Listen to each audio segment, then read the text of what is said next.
你能想象这只小鸡居然是由杯子里的蛋液孵化出来的吗？一位小哥历经2年半的努力，在没有蛋壳的情况下，成功将蛋液培育成一只小鸡。在一切准备就绪后，他将蛋液倒入装有营养液的杯子里，然后将其放入恒温的孵化器中。接下来，我们一起来见证生命的奇妙之处。在培育的第24小时，胚胎血管系统已经形成了一个带有毛细血管的小圆圈，所有血管的中心汇集在蛋黄的中心，这个位置便是小鸡的心脏所在。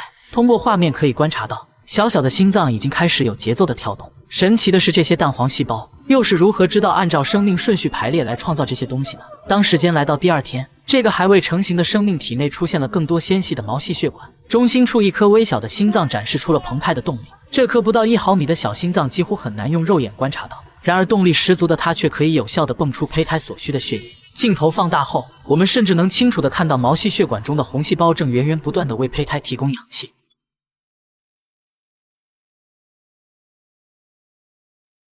第3天，胚胎的轮廓变得更加清晰了，此时眼睛和四肢也已经出现。到了第4天，蛋液中的蛋黄逐步扩散到周围，并且胚胎出现了第一次胎动。如果你仔细观察，会神奇地发现里面出现了黑色的圆圈，这就是小鸡的眼睛。第7天，胚胎的眼球更加明显，看起来就像外星生物一样，而小鸡的眼球大小长到这里就结束了，以后都不会再继续变大。2天后，随着胚胎的不断发育，越来越多的毛细血管出现，这些遍布蛋液的血管会为胚胎源源不断地输送营养物质。为了更好地吸收蛋液中的营养成分，此时的胎动更加明显，不断的蠕动有利于加快养分的吸收。现在胚胎上已经进化出了细小的犄角。第11天的时候，小鸡的眼睛已经睁开，它或许已经迫不及待想要探索这个未知的世界。到现在为止，整个胚胎的雏形已经初步长成。第13天，难以置信的事情发生了，胚胎的部分区域已经长出了细小的绒毛，每隔2.5秒胚胎便会蠕动一次。2个星期后，胚胎已经占满了容器，仔细看还能发现眼睛后面的小耳朵。很快整个胚胎就会被绒毛所覆盖。第18天时，胚胎上已经长满了绒毛，距离它成为一只真正的小鸡只差一步。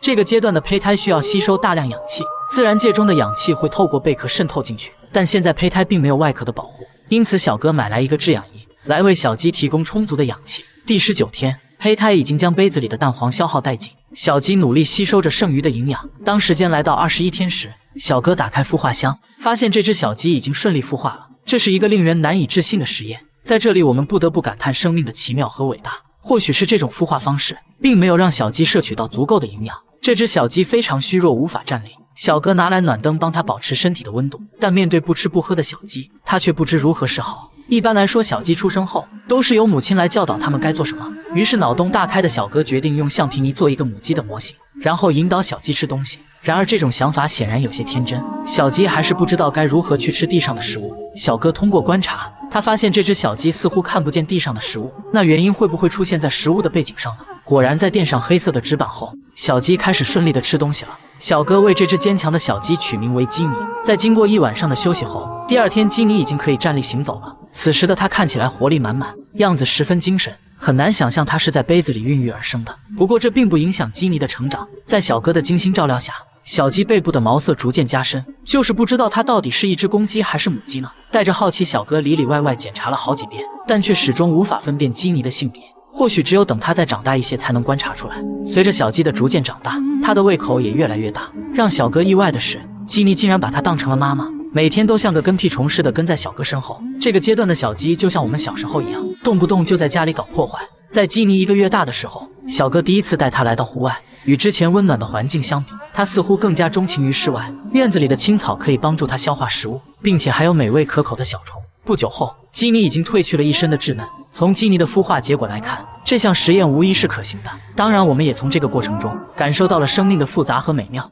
爷爷只是给了黄狗一块骨头，可他却帮老人推了10年的车。爷爷在前面走，狗狗在后面推，飞速旋转的2条小腿却支撑了老人的整个晚年。年轻时的爷爷家庭美满，事业有成。然而天有不测风云，一场突如其来的意外使他陷入了破产的窘境。自从大病一场后，亲人们也纷纷离他而去，唯一陪伴他的是这条养了10年的黄狗。每次老人外出时，狗狗都会寸步不离地跟在身后，担心爷爷骑车会累着，他就把手搭在后座上，以为这样就能帮爷爷减轻些负担。一人一狗也成了街道上独特的风景线。看到这一幕的路人纷纷投来好奇的目光。狗狗帮主人推车的事迹很快在当地广泛流传，大家都对黄狗的忠诚加以称赞。但对于狗狗的行为，老人并不理解。于是他来到了狗狗训练基地寻求答案。看到这神奇的一幕时，专家也觉得不可思议。他找来基地中最聪明的2只狗测试，可他们却无法理解这种怪异的行为。专家仔细观察后发现，狗狗在推车时嘴角上扬，尾巴高高竖起，由此可见狗狗是开心的，也说明它做这件事是发自内心。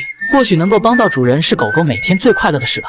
爷爷听完后笑得合不拢嘴。在多年的彼此陪伴中，老人早已将它当成了家人。每次有好吃的，爷爷都会将肉骨头挑出来，然后分给狗狗吃。懂事的狗狗也从不给爷爷惹麻烦。生活虽然苦了些，但狗狗的脸上却始终挂满微笑。他们一起锻炼身体，一起回忆着曾经的美好。有了狗狗的陪伴，老人的晚年也变得不再孤单，生活也焕发出了五彩缤纷的阳光。海水映照他们的背影，沙滩上留下了他们那些年走过的足迹。小狗的世界很简单，因为它的世界只有你一人。这只狗活了36年，却丝毫不见衰老的迹象。如果换算成人类的年龄，它的年纪已经超过了200岁。更加让人难以置信的是，一大把年纪的它竟然眼不花腿不软，甚至每天还在院子里追鸡赶鸭，仿佛是有着用不完的精力。难道这只白狗返老还童了吗？一般来说，犬类的平均寿命在15年左右。目前世界上寿命最长的狗狗是一只来自澳大利亚的牧牛犬罗比，但它也只活了29年0.5个月。可大妈却坚定地说，自家的狗狗今年已经36岁了。主人的话让众人感到不可思议。为了验证事情的真实性，节目组请来了著名的宠物专家。专家在看完录像后一致认为狗狗最多只有10岁左右。然而当得知狗狗今年已经36岁时，所有人都瞪大了眼睛。大家觉得这是一件不可能发生的事。如果这是真的，这只狗狗将会刷新吉尼斯世界纪录。一位兽医学者表示，20多年的狗狗已经是犬类寿命的极限，36岁还能如此健康，这显然不符合自然的规律。那么狗狗的真实年龄究竟是多少呢？随后节目组找到了狗狗的主人，大妈说小白是从小跟着自己长大的，她确定狗狗已经陪伴了自己30多年。看见记者有些不幸，于是大妈翻出了多年前的照片，可以看到这张照片是1991年记录的，而视频的拍摄时间却是2009年。即便是这样，那也只能证明狗狗活了19年。随后节目组又找到了大妈的弟弟，他告诉我们狗狗是自己退伍之后领养的，而当时的时间是1974年。如果从1974年到2009年来计算，狗狗刚好是36岁，但毕竟他和大妈是一家人。为了更客观的了解情况，节目组又询问了附近的邻居。老奶奶看到照片后很快便认出了狗狗。老人说他已经在这里开了20多年的店，经常能看见大妈带着狗狗在街上散步，但至于狗狗的年龄他并不敢确定。他建议去不远处的宠物诊所问问，因为那家诊所已经开了几十年了，说不定会知道些什么。很快节目组就找到了这家诊所。兽医在看见照片后并没有第一时间认出狗狗，毕竟自己每天要接待的顾客很多。他表示自己从年轻的时候就开始经营这家店，到现在已经几十年了。每只来看病的狗狗他都有记录档案。随后他根据提供的信息调出了电脑的档案，档案上显示狗狗的出生日期为1974年1月14日，从那时候到2009年刚好是36个年头。看来狗狗的确已经36岁了。这一消息很快便引起全国各地专家的注意，大家纷纷前来看望这只长寿的狗狗。虽然狗狗已经36岁，可它却没有任何衰老的迹象。从它的身体状态来看，完全不像一只年老体衰的狗狗。没人知道它能活到多少岁，就连专家也无法解释这一现象。不过人们却发现狗狗的脸上每天都洋溢着灿烂的微笑，有专家推测它的长寿或许与此有关，也有人觉得狗狗深爱着自己的主人，所以想要一直陪伴着它。对此你是怎么看的呢？